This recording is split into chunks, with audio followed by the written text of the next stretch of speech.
सबनूं प्यार भरी Sat Shri Akal. Welcome to electric English. I am Piyush Jindal. तो सबनूं बहुत बहुत मुबारक। चाहे तुसी पटवारी सिलेक्ट होए हो, चाहे तुसी कोऑपरेटिव क्लर्क की जी सैकेंड वेटिंग लिस्ट आई है जी उस सिलेक्ट होए हो, चाहे तुसी PSPCL सिलेक्ट होए हो। ऑल्दो PSPCL का फाइनल कट ऑफ नहीं आई, लेकिन यू मस्ट हैव गॉट कि तुसी इन हो या आउट हो। हुण किहड़ी जॉब सिलेक्ट करनी है, बहुत ज़्यादा मैसेजेस आ रहे हैं सर तुसी सुजैसट करो। तो असी अपने वालों एक डिफरेंसिस की ने ते कॉमननेस की है उस बेसिस ते कंक्लूजन लैके आए हैं जी। एंड फाइनल डिसीजन तो अपना होएगा भी तुसी किहड़ी जॉब चूज़ करनी है। असी ये कोई भी थोनों ये नहीं कह रहे भी तुसी पटवारी करो या फिर आ करो या फिर आ करो, ठीक है। एंड उस तो बाद दे विच जिहड़ा असी ये चार्ट बनाया है यह एक टेंटेटिव है, एक जनरल आइडिया है, कोई भी एब्सलूट नहीं है। क्योंकि सपोज करो एक कोऑपरेटिव बैंक के which student candidate Amritsar job कर रहा है तो एक संगरूर जॉब कर रहा है, तो दोवां दे विच जमीन आसमान का फर्क हो सकता है। क्योंकि दोवां दे बैंक की टर्नओवर डिफरेंट हो सकती है, दोवां दे मैनेजर डिफरेंट हो सकते हैं, दोवां दे रिपोर्टिंग मैनेजर डिफरेंट हो सकते हैं, work life balance similarly different हो सकता है। तो वेरी करता जी, ठीक है। हर चीज़ जो आप प्लेस चेंज करते हैं वेरी कर, लैंग्वेज भी जो प्लेस चेंज करते हैं वेरी कर जाती है। तो सेम वे कुछ भी एब्सोल्यूट नहीं है, still it gives you a clear idea, ठीक है। एक आइडिया थोड़ा दे देगा भी किस तरीके नाल आपां काम करना है। सब तो पहला पॉइंट्स ने जी उन्होंने correspondence Patwari, cooperative clerk and PSPCL।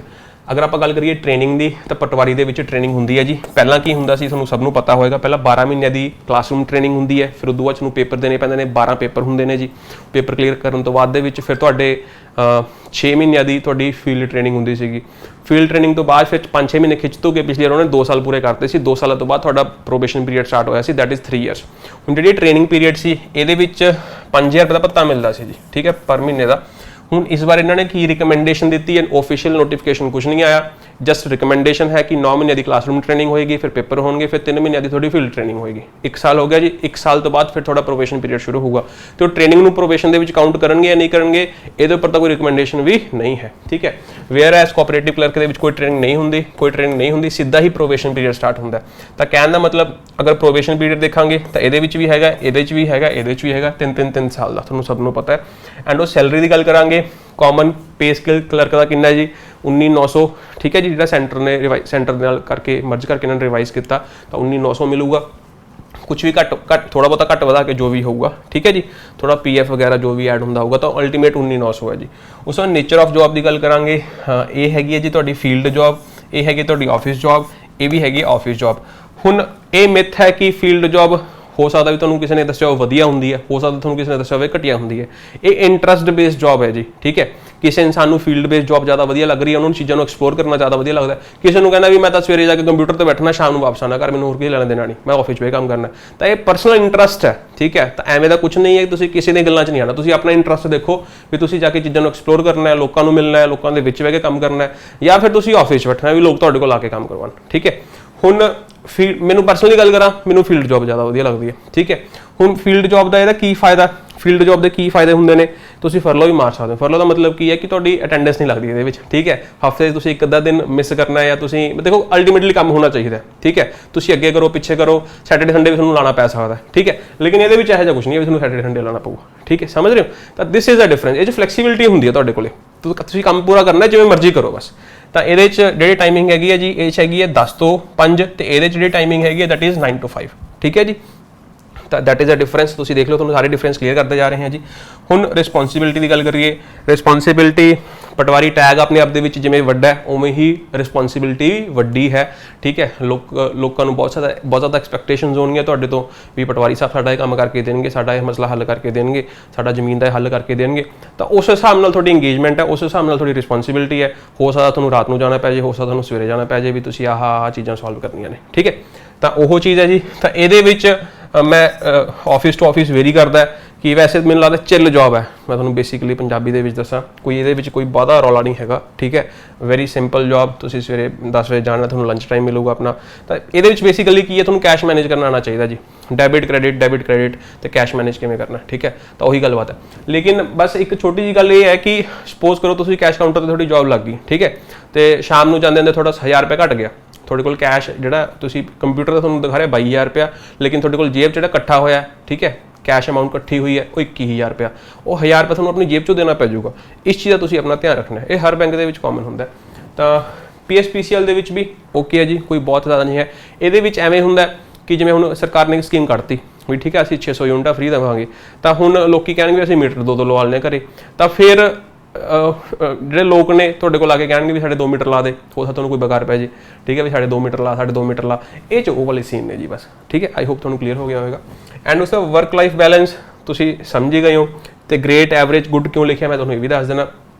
ਇਹਦੇ ਵਿੱਚ ਮੈਂ ਤੁਹਾਨੂੰ ਦੱਸਿਆ ਵੀ ਜਦੋਂ ਮਰਜ਼ੀ ਆਓ, ਜਦੋਂ ਮਰਜ਼ੀ ਜਾਓ, ਇਹ ਮੇਰਾ ਪਰਸਨਲ ਇੰਟਰਸਟ ਦੱਸ ਰਿਹਾ, ਠੀਕ ਹੈ। ਤਾਂ ਫੀਲਡ ਦੇ ਵਿੱਚ ਜਾ ਕੇ ਕੰਮ ਕਰਨਾ ਬੇਸਿਕਲੀ, ਕਦੇ ਮਿਸ ਵੀ ਕਰਨਾ ਤੁਸੀਂ, ਮਤਲਬ ਮੈਂ ਉਵੇਂ ਨਹੀਂ ਕਹਿ ਰਿਹਾ ਵੀ ਤੂੰ ਗਲਤ ਕਰਨਾ ਕੁਛ, ਹੈ ਨਾ, ਵੀ ਤੁਸੀਂ ਕੰਮ ਪੂਰਾ ਕਰਨਾ ਜਿਵੇਂ ਮਰਜ਼ੀ ਕਰਕੇ ਉਵੇਂ ਕਰੋ। ਤਾਂ ਇਹਦੇ ਵਿੱਚ ਐਵਰੇਜ ਨੂੰ ਗੁੱਡ ਕਿਉਂ ਲਿਖਿਆ, ਇਹਦੇ ਵਿੱਚ 5 ਡੇਜ਼ ਦਾ ਵਰਕਿੰਗ ਹੈ ਜੀ, ਠੀਕ ਹੈ। ਇਹ ਵੀ 5 ਡੇਜ਼ ਵਰਕਿੰਗ ਹੈ ਜੀ, ਠੀਕ ਹੈ। ਇਹ 6 ਡੇਜ਼ ਵਰਕਿੰਗ ਹੈ। ਜਿਹੜਾ ਬੈਂਕ ਹੈ ਜੀ ਇਹ 6 ਦਿਨ ਵਰਕਿੰਗ ਹੈ, ਤੇ ਲਾਸਟ ਸੈਟਰਡੇ ਤੁਹਾਨੂੰ ਪਤਾ ਹੈ ਫਸਟ ਸੈਟਰਡੇ ਜਾਂ ਸੈਕਿੰਡ ਸੈਟਰਡੇ ਜਾਂ ਲਾਸਟ ਸੈਟਰਡੇ ਜੋ ਵੀ ਹੈ, 2 ਸੈਟਰਡੇ ਤੁਹਾਨੂੰ ਛੁੱਟੀ ਮਿਲਦੀ ਹੈ, ਲੇਕਿਨ ਕਈ ਮਹੀਨਿਆਂ ਦੇ ਵਿੱਚ 5 ਸੈਟਰਡੇ ਵੀ ਆ ਜਾਂਦੇ ਨੇ। ਤਾਂ ਬਹੁਤ ਜ਼ਿਆਦਾ ਦਿੱਕਤ ਹੁਣ ਲੱਗ ਰਿਹਾ ਵੀ ਤੁਹਾਨੂੰ, ਹਾਂ ਯਾਰ ਵੀ ਸੈਟਰਡੇ ਤੁਹਾਨੂੰ ਛੁੱਟੀ ਮਿਲ ਜਾਂਦੀ ਹੈ, ਲੇਕਿਨ ਐਸੀ ਗੱਲ ਨਹੀਂ। ਲੇਕਿਨ ਜਿਹੜੇ ਲੱਗੇ ਹੋਏ ਆਪਣੇ ਸਟੂਡੈਂਟਸ ਨੇ ਉਹਨਾਂ ਨੇ ਦੱਸਿਆ ਵੀ ਛੁੱਟੀਆਂ ਕਰਕੇ ਬਹੁਤ ਦਿੱਕਤ ਹੁੰਦੀ ਹੈ। ਪੰਜਾਬ ਦੇ ਵਿੱਚ ਦੇਖੋ ਹੋਰ ਵੀ ਬਹੁਤ ਸਾਰੀਆਂ ਛੁੱਟੀਆਂ ਹੁੰਦੀਆਂ, ਤੁਹਾਨੂੰ ਪਤਾ ਹੈ ਨਾ, ਕਿਸੇ ਦਾ ਜਨਮ ਦਿਨ ਹੈ ਜਾਂ ਕਿਸੇ ਦਾ ਕੋਈ ਡੈਥ ਐਨੀਵਰਸਰੀ ਹੈ, ਤਾਂ ਬਹੁਤ ਸਾਰੀ ਛੁੱਟੀਆਂ ਹੁੰਦੀਆਂ ਨੇ, ਲੇਕਿਨ ਬੈਂਕ ਦੇ ਵਿੱਚ ਉਹ ਛੁੱਟੀਆਂ ਲਾਗੂ ਨਹੀਂ ਹੁੰਦੀਆਂ, ਇਹ ਆਪਣੇ ਅਲੱਗ ਹੀ ਚੱਲਦਾ। ਤਾਂ ਇਹਦੇ ਛੁੱਟੀਆਂ ਬਹੁਤ ਘੱਟ ਹੁੰਦੀਆਂ ਨੇ ਬੈਂਕ ਦੇ ਵਿੱਚ, ਇਸ ਚੀਜ਼ ਦਾ ਤੁਸੀਂ ਧਿਆਨ ਰੱਖਣਾ। ਇਹ 'ਚ ਸ਼ਨੀਵਾਰ ਐਤਵਾਰ ਦੀ ਛੁੱਟੀ ਹੈ, ਇਹ 'ਚ ਸ਼ਨੀਵਾਰ ਐਤਵਾਰ ਦੀ ਛੁੱਟੀ, ਠੀਕ ਹੈ ਜੀ। ਤਾਂ this is the difference. And job location depends upon your allotment, ਠੀਕ ਹੈ। ਉਹ ਤੁਹਾਡੀ ਮੈਰਿਟ ਤੇ ਡਿਪੈਂਡ ਕਰਦਾ ਜੀ। ਅਗਰ ਤੁਹਾਨੂੰ ਆਪਣਾ ਜ਼ਿਲ੍ਹਾ ਮਿਲਦਾ ਫਿਰ ਤੁਹਾਨੂੰ ਘਰ ਦੇ ਨੇੜੇ ਮਿਲ ਜੂ, ਅਗਰ ਡਿਫਰੈਂਟ ਜ਼ਿਲ੍ਹਾ ਮਿਲਦਾ ਫਿਰ ਤੁਹਾਨੂੰ ਬਾਹਰ ਹੀ ਰਹਿਣਾ ਪਊਗਾ, ਚਾਹੇ ਕੋਈ ਵੀ ਜੌਬ ਹੈ, ਠੀਕ ਹੈ। ਉਸ ਤੋਂ ਬਾਅਦ ਪ੍ਰਮੋਸ਼ਨਲ ਦੀ ਮੈਂ ਗੱਲ ਕਰਾਂ, ਸਭ ਤੋਂ ਪਹਿਲਾਂ ਤਾਂ ਮੈਂ ਤੁਹਾਨੂੰ ਦੱਸਦਾ PSPCL ਦੇ ਵਿੱਚ ਤੁਸੀਂ ਪ੍ਰਮੋਸ਼ਨ ਭੁੱਲ ਜਾਓ, ਠੀਕ ਹੈ। ਅਗਰ ਤੁਸੀਂ LDC ਲੱਗਣ ਲੱਗੇ ਹੋ ਤਾਂ ਹੋ ਸਕਦਾ ਵੀ ਤੁਸੀਂ 5-7 ਸਾਲਾਂ 'ਚ ਕੋਈ UDC ਬਣ ਜਾਓ, ਠੀਕ ਹੈ। UDC ਬਣਨ ਤੋਂ ਬਾਅਦ ਫਿਰ ਤੁਸੀਂ ਕਿਤੇ RA ਬਣੋਗੇ। RA ਵੀ ਕੋਈ ਬਹੁਤ ਵੱਡੀ ਪੋਸਟ ਨਹੀਂ ਹੈ, ਠੀਕ ਹੈ। ਤਾਂ ਬਹੁਤ ਜ਼ਿਆਦਾ ਘੱਟ ਚਾਂਸਿਸ ਨੇ, ਕਿਉਂਕਿ PSPCL ਰੈਗੂਲਰ ਬੇਸਿਸ ਤੇ ਰਿਕਰੂਟਮੈਂਟ ਡਰਾਈਵ ਜਿਹੜਾ ਕੰਡਕਟ ਕਰਦਾ ਹੈ। ਤਾਂ ਇਸ ਕਰਕੇ ਤੁਹਾਡੇ ਤੋਂ ਪਹਿਲਾਂ ਹੋਰ ਬਹੁਤ ਸਾਰੇ ਨੇ ਸਟੂਡੈਂਟਸ ਨੇ ਵੀ ਜਿਹੜੇ ਕੈਂਡੀਡੇਟਸ ਨੇ ਜਿਨ੍ਹਾਂ ਨੇ ਕਹਿੰਦਾ ਮਤਲਬ ਪ੍ਰਮੋਸ਼ਨ ਹੋਊਗੀ, ਠੀਕ ਹੈ ਜੀ। ਤਾਂ ਉਸ ਤੋਂ ਬਾਅਦ ਦੇ ਵਿੱਚ ਅਗਰ ਮੈਂ ਗੱਲ ਕਰਾਂ ਪਟਵਾਰੀ ਦੀ ਵੀ ਲੋ ਕਿਉਂ ਹੈ ਮੈਂ ਤੁਹਾਨੂੰ ਦੱਸਦਾ, ਕਿਉਂਕਿ ਪਟਵਾਰੀ ਦੇ ਅੱਗੇ ਤੁਹਾਡੇ ਇੱਕ ਹੋਰ ਬੈਚ ਨਿਕਲਿਆ ਹੈ 2016 ਦਾ। ਅਗਰ ਤੁਸੀਂ ਕਨਗੋ ਬਣੋਗੇ ਤਾਂ ਪਹਿਲਾਂ ਉਹ ਬੈਚ ਤਾਂ ਪੂਰਾ ਕਰਨਗੇ, ਪਹਿਲਾਂ ਉਹ ਸਾਰਾ ਬੈਚ ਕਨਗੋ ਬਣੂਗਾ, ਫਿਰ ਤੁਹਾਡੇ ਤੇ ਗੱਲ ਆਊਗੀ, ਸਮਝ ਰਹੇ ਹੋ। ਉਸ ਤੋਂ ਬਾਅਦ ਅਗਰ ਮੈਂ ਗੱਲ ਕਰਾਂ ਕੋਆਪਰੇਟਿਵ ਕਲਰਕ, ਇਹ ਫੇਅਰ ਹੈ, ਠੀਕ ਹੈ। ਕਿਉਂ ਫੇਅਰ ਹੈ? ਕਿਉਂਕਿ ਇਹ ਰਿਕਰੂਟਮੈਂਟ ਹੀ ਬਹੁਤ ਦੇਰ ਬਾਅਦ ਹੋ ਰਹੀ ਹੈ, ਸਮਝ ਰਹੇ ਹੋ। ਤਾਂ ਇਹ ਰਿਕਰੂਟਮੈਂਟ 2019 ਚ ਹੋਈ ਹੈ, ਇਹ 2016 ਚ ਹੋਈ ਹੈ। ਤਾਂ ਮਤਲਬ ਜਿਹੜੇ ਸਟੂਡੈਂਟ 2021 ਚ ਲੱਗ ਰਹੇ ਨੇ ਉਹਨਾਂ ਤੋਂ ਪਹਿਲਾਂ ਇੱਕ ਬੈਚ ਹੈਗਾ ਹਜੇ, ਜਿਨ੍ਹਾਂ ਦਾ ਏਜ ਗੈਪ ਤੁਹਾਡੇ ਨਾਲ 2-3 ਸਾਲ ਦਾ ਹੀ ਹੋਊਗਾ। ਤਾਂ ਪਹਿਲਾਂ ਉਹਨਾਂ ਨੂੰ ਪ੍ਰਮੋਟ ਕਰਨਗੇ, ਫਿਰ ਤੁਹਾਨੂੰ ਪ੍ਰਮੋਟ ਕਰਨਗੇ। Whereas in cooperative clerk there is no such thing. ਇਹ 5-7 ਸਾਲਾਂ ਬਾਅਦ 10 ਸਾਲਾਂ ਬਾਅਦ ਇੱਕ ਰਿਕਰੂਟਮੈਂਟ ਆਈ ਹੈ, ਤਾਂ ਅਗਰ ਮੈਨੇਜਰ ਬਣੋਗੇ 5 ਸਾਲਾਂ ਦੇ ਤੁਸੀਂ ਆਫਿਸਰ ਕੈਡਰ ਚ ਬਣ ਜਾਓਗੇ, ਠੀਕ ਹੈ। ਤਾਂ ਇਹ ਚੀਜ਼ ਹੈ ਜੀ। ਉਸ ਤੋਂ ਬਾਅਦ ਦੇ ਵਿੱਚ ਸਭ ਤੋਂ ਬੜਾ ਮੇਜਰ ਡਿਫਰੈਂਸ ਹੈ ਜੋ ਅਸੀਂ ਨੋਟਿਸ ਕੀਤਾ, ਉਹ ਕੀ ਹੈ ਜੀ, ਕਿ ਪਟਵਾਰੀ ਹੈ ਨਾ ਜਿਹੜਾ ਰੈਵਨਿਊ ਡਿਪਾਰਟਮੈਂਟ ਹੈ, ਠੀਕ ਹੈ। ਰੈਵਨਿਊ ਮਤਲਬ ਸਰਕਾਰੀ ਹੈ, ਇਹ ਸਰਕਾਰੀ ਡਿਪਾਰਟਮੈਂਟ ਹੈ, it's a government department, basically ਸਰਕਾਰ ਖੁਦ ਹੈ। ਵੇਅਰ ਐਜ਼ ਕੋਆਪਰੇਟਿਵ ਕਲਰਕ ਤੇ PSPCL are kind of government companies. ਇਹ ਕੀ ਹੈ? ਕੋਆਪਰੇਟਿਵ ਹੈ, ਕੋਆਪਰੇਟਿਵਸ ਨੇ, ਕੋਆਪਰੇਟਿਵ ਦਾ ਡਿਪਾਰਟਮੈਂਟ ਹੈ ਜਿਹਦੇ ਅੰਦਰ ਬਹੁਤ ਸਾਰੇ ਕੋਆਪਰੇਟਿਵ ਫੋਲੋ ਕਰਦੇ ਨੇ। ਆ ਦੇਖੋ ਡਿਪਾਰਟਮੈਂਟ ਆਫ ਕੋਆਪਰੇਸ਼ਨ, ਇਹਦੇ ਅੰਦਰ ਹੋਰ PSCB ਕੋਆਪਰੇਟਿਵ ਬੈਂਕ ਆ ਗਿਆ, ਕੋਆਪਰੇਟਿਵ ਐਗਰੀਕਲਚਰ ਬੈਂਕ ਆ ਗਿਆ, ਮਿਲਕ ਫੈਡ ਆ ਗਿਆ, ਸ਼ੂਗਰ ਫੈਡ ਆ ਗਿਆ, ਫਲਾਣਾ ਆ ਗਿਆ, ਫਲਾਣਾ ਆ ਗਿਆ। ਇਹ ਸਾਰੀਆਂ ਕੰਪਨੀਆਂ ਨੇ। ਕਹਿਣ ਦਾ ਮੋਟਿਵ ਕੀ ਹੈ ਕਿ these companies can be monetized any time। ਅਗਰ ਸਰਕਾਰ ਨੂੰ ਲੋੜ ਪੈਂਦੀ ਹੈ ਪੈਸੇ ਦੀ, ਜਿਵੇਂ ਉਹਨੇ ਇੰਡੀਅਨ ਆਇਲ ਕੰਪਨੀ ਹੈ BSNL ਨੂੰ ਮੋਨੇਟਾਈਜ਼ ਕਰਨਾ ਸ਼ੁਰੂ ਕਰਤਾ, ਅੱਛਾ BSNL ਨੂੰ ਧੱਕੇ ਨਾਲ ਕਹਿਤਾ ਵੀ ਤੁਸੀਂ ਰਿਟਾਇਰਮੈਂਟ ਲੈ ਲਓ, ਠੀਕ ਹੈ। ਤਾਂ ਇਹ ਚੀਜ਼ ਹੋ ਸਕਦੀ ਹੈ, ਚਾਂਸਿਸ ਹੈਗੇ ਨੇ, ਸਮਝ ਗਏ ਮੇਰੇ ਕਹਿਣ ਦਾ ਮਤਲਬ ਕੀ ਹੈ। ਤਾਂ ਸਿਮਿਲਰਲੀ PSPCL ਇਹ ਵੀ ਸਟੇਟ ਪਾਵਰ ਕਾਰਪੋਰੇਸ਼ਨ ਹੈ, ਕਾਰਪੋਰੇਸ਼ਨ ਦਾ ਮਤਲਬ ਕੰਪਨੀ ਹੁੰਦਾ ਜੀ, ਠੀਕ ਹੈ। ਤਾਂ ਇਹ ਵੀ ਇੱਕ ਕੰਪਨੀ ਹੈ, ਸਰਕਾਰੀ ਕੰਪਨੀ। ਤਾਂ ਠੀਕ ਹੈ, ਕੰਪਨੀ ਕਦੇ ਵੀ ਮੋਨੇਟਾਈਜ਼ ਹੋ ਸਕਦੀ ਹੈ, ਇਹਨੂੰ ਕਦੇ ਵੀ ਮਰਜ ਕੀਤਾ ਜਾ ਸਕਦਾ ਹੈ, ਠੀਕ ਹੈ। ਕੀ ਪਤਾ ਇਹਨੂੰ ਕਿਸੇ ਹੋਰ ਬੈਂਕ ਨਾਲ ਮਰਜ ਕਰ ਦੇਣ, ਜਿਵੇਂ ਬਾਕੀ ਸਾਰਿਆਂ ਨੂੰ IDBI ਜਾਂ ਹੋਰ ਜਿਹੜੇ ਬੈਂਕਿੰਗ PNB ਚ ਮਰਜ ਕਰੀ ਜਾਂਦੇ ਨੇ। ਤਾਂ ਇਹ ਪੋਸੀਬਲ ਹੈ ਚਾਂਸਿਸ। ਹੁਣ PSPCL ਚੰਡੀਗੜ੍ਹ ਦੀ ਅਗਰ ਮੈਂ ਗੱਲ ਕਰਾਂ, UT ਦੀ PSPCL ਜਿਹੜੀ ਉਹ ਪਿਛਲੇ 2 ਮਹੀਨੇ ਪਹਿਲਾਂ ਹੀ ਵਿਕ ਗਈ ਜੀ, ਉਹ ਸਰਕਾਰ ਨੇ ਵੇਚਤੀ, ਮਤਲਬ ਮੋਨੇਟਾਈਜ਼ ਕਰਤਾ ਉਹਨੂੰ। ਕਲਕੱਤਾ ਦੀ ਕੋਈ ਕੰਪਨੀ ਹੈ ਮੈਨੂੰ ਲੱਗਦਾ, ਸ਼ਾਇਦ, I am not very sure, ਤੁਸੀਂ ਕਨਫਰਮ ਕਰ ਸਕਦੇ ਹੋ। Although it was in profit, 200-250 crore ਰੁਪਏ ਸਾਲਾਨਾ ਪ੍ਰੋਫਿਟ ਸੀ, ਫਿਰ ਵੀ ਉਹਨੂੰ ਵੇਚਤਾ। ਤਾਂ ਸਰਕਾਰ ਵੇਚ ਸਕਦੀ ਹੈ, ਠੀਕ ਹੈ। ਲੇਕਿਨ ਮਤਲਬ ਇੰਪਲੋਇਜ਼ ਨੇ ਜਿਹੜੇ ਉਹਨਾਂ ਨੂੰ ਐਵੇਂ ਨਹੀਂ ਹੈ ਕਿ ਤੁਹਾਡੀ ਜੌਬ ਕੱਚੀ ਹੋ ਜੂਗੀ, ਟੈਂਪਰੇਰੀ ਕੁਝ ਨਹੀਂ ਹੁੰਦਾ, ਲੇਕਿਨ ਹਾਲਾਤ ਚੇਂਜ ਹੋ ਜਾਣਗੇ। ਕੀ ਚੇਂਜ ਹੋ ਜਾਣਗੇ? ਛੁੱਟੀਆਂ ਘੱਟ ਜਾਣਗੀਆਂ। ਹੋਰ ਕੀ ਚੇਂਜ ਹੋ ਜਾਊਗਾ? ਹੋ ਸਕਦਾ ਸੇਲਸ ਇੰਟਰੋਡਿਊਸ ਕਰ ਦੇਣ ਵੀ ਤੁਸੀਂ ਪ੍ਰੀਮੀਅਮ ਵੇਚੋਗੇ, ਇੰਸ਼ੋਰੈਂਸ ਵੇਚੋਗੇ, ਕੁਝ ਵੀ ਹੋ ਸਕਦਾ। ਮੈਂ ਤੁਹਾਨੂੰ ਇਹ ਡਰਾ ਨਹੀਂ ਰਿਹਾ, ਠੀਕ ਹੈ, ਕੰਪੈਰੀਜ਼ਨ ਦੱਸ ਰਿਹਾ ਬਸ। समझ गए मेरी गल। हुण ਜਿਹੜੇ ਵੀ ਸੈਂਟਰਲ ਬੈਂਕ ਜਾਂ ਹੋਰ ਜਿਹੜੇ ਬੈਂਕ ਨੇ ਦੂਸਰੇ ਬੈਂਕ ਨੇ ਨੈਸ਼ਨਲ ਬੈਂਕ ਨੇ, ਤੁਸੀਂ ਪੁੱਛੋ ਉਹਨਾਂ ਦਾ ਕੀ ਹਾਲ ਹੈ, ਉਹਨਾਂ ਸੇਲਸ ਐਸੋਸੀਏਟ ਸਪੈਸ਼ਲ ਲਿਖਿਆ ਹੁੰਦਾ, ਕਲਰਕ ਨਹੀਂ ਲਿਖਿਆ, ਸੇਲਸ ਐਸੋਸੀਏਟ। ਇਹ ਤਾਂ ਅਸੀਂ ਸੇਲ ਕਰਾਵਾਂਗੇ, ਜੇ ਸੇਲ ਨਹੀਂ ਕਰੋਗੇ ਤਾਂ ਪ੍ਰੀਮੀਅਮ ਲਾਈਫ ਇੰਸ਼ੋਰੈਂਸ ਵੇਚੋ ਜੀ, ਆਹ ਵੇਚੋ ਜੀ, ਉਹ ਟਾਰਗੇਟ ਨੇ ਉੱਥੇ, ਹੋਰ ਤਾਂ ਕੁਝ ਵੀ ਨਹੀਂ ਹੈ। ਇਹ ਤਾਂ ਬਹੁਤ ਚਿੱਲ ਜੋਬ ਹੈ, ਮੈਂ ਤੁਹਾਨੂੰ ਪਹਿਲਾਂ ਹੀ ਦੱਸੀ ਨਾ। ਇਹਦੇ ਇੰਟਰਸਟ ਰੇਟ ਬਹੁਤ ਘੱਟ ਨੇ, ਠੀਕ ਹੈ। ਤਾਂ ਤੁਸੀਂ ਬਸ ਕਿਸਾਨਾਂ ਨੂੰ ਇਹ ਦੱਸਣਾ ਵੀ ਹਾਂ ਇੰਟਰਸਟ ਰੇਟ ਬਹੁਤ ਘੱਟ ਨੇ, ਸਾਡੇ ਤੋਂ ਲੋਨ ਲੈ ਲਓ, ਆਹ ਲੈ ਲਓ, ਉਹ ਲੈ ਲਓ, ਜਲਦੀ ਕਨਵਿੰਸ ਹੋ ਜਾਂਦੇ ਨੇ, ਤੁਹਾਡਾ ਟਾਰਗੇਟ ਤਾਂ ਵੈਸੇ ਪੂਰਾ ਹੋ ਜਾਂਦਾ। ਤਾਂ ਦਿਸ ਇਜ਼ ਦ ਡਿਫਰੈਂਸ, ਠੀਕ ਹੈ।